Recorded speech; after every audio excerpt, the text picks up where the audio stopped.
নমস্কার বন্ধুরা, ব্রততিস কিচেনে আপনাদের সকলকে অনেক অনেক স্বাগত। আজকে আমি চলে এসেছি দুটো রেসিপি নিয়ে।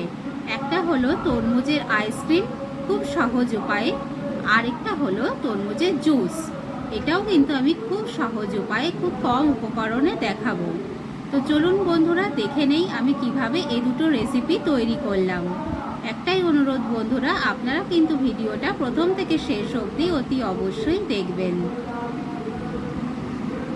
তরমুজের জুস এবং আইসক্রিম বানানোর জন্য আমি এখানে একটা বড় দেখে তরমুজকে সুন্দর করে ধুয়ে নিয়েছি।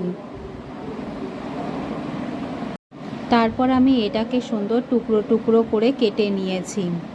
এবার একটা গ্রেডারের মাধ্যমে এটা ঘষে নেব। গ্রেডার দিয়ে ঘষে নেওয়ার পর এটা দেখতে ঠিক এরকম হয়েছে। এবার আমি এটাকে একটা ছাঁকনির সাহায্যে ছেঁকে নেব। এখানে আমি একটা বড় দেখে ছাঁকনি নিয়ে নিয়েছি।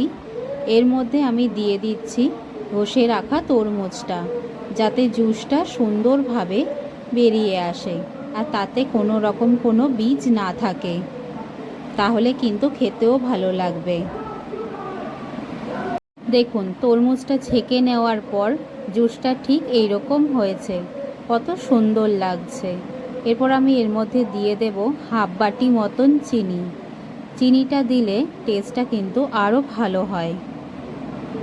চিনিটা দিয়ে সুন্দর করে গুলে নিয়ে আমি 3টে গ্লাসের মধ্যে জুসটা ঢেলে নিয়েছি। দেখুন কি সুন্দর, খুব তাড়াতাড়ি শরবত তৈরি হয়ে গেল। এবার আমি এটা সার্ভ করার জন্য রেডি করে নিয়েছি। একদম সহজ উপায়ে ন্যাচারাল পদ্ধতিতে তরমুজের জুস কিন্তু আমাদের রেডি।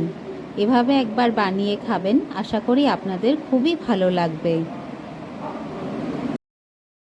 এবার তরমুজের আইসক্রিম বানানোর জন্য আমি এখানে ছোট ছোট কটা বাটি নিয়ে নিয়েছি। আপনারা চাইলে আইসক্রিম মোল্ডও নিয়ে নিতে পারেন। তার মধ্যে জুসটা ঢেলে নিয়ে এবার আমি এর উপরে দিয়ে দেব একটা প্লাস্টিক, আর সঙ্গে দিয়ে দেব কটা আইসক্রিম কাঠি। এটা দিয়ে এবার আমি 7-8 ঘন্টার জন্য ফ্রিজে রেখে দেব। দেখুন 7-8 ঘন্টা পরে কত সুন্দর আইসক্রিম তৈরি হয়ে গেছে, একদম ফুড কালার ছাড়া, খুব সহজ উপায়ে সামান্য কিছু উপকরণ দিয়ে। আমার ভিডিওটা ভালো লাগলে একটা লাইক, শেয়ার, সাবস্ক্রাইব অতি অবশ্যই করবেন।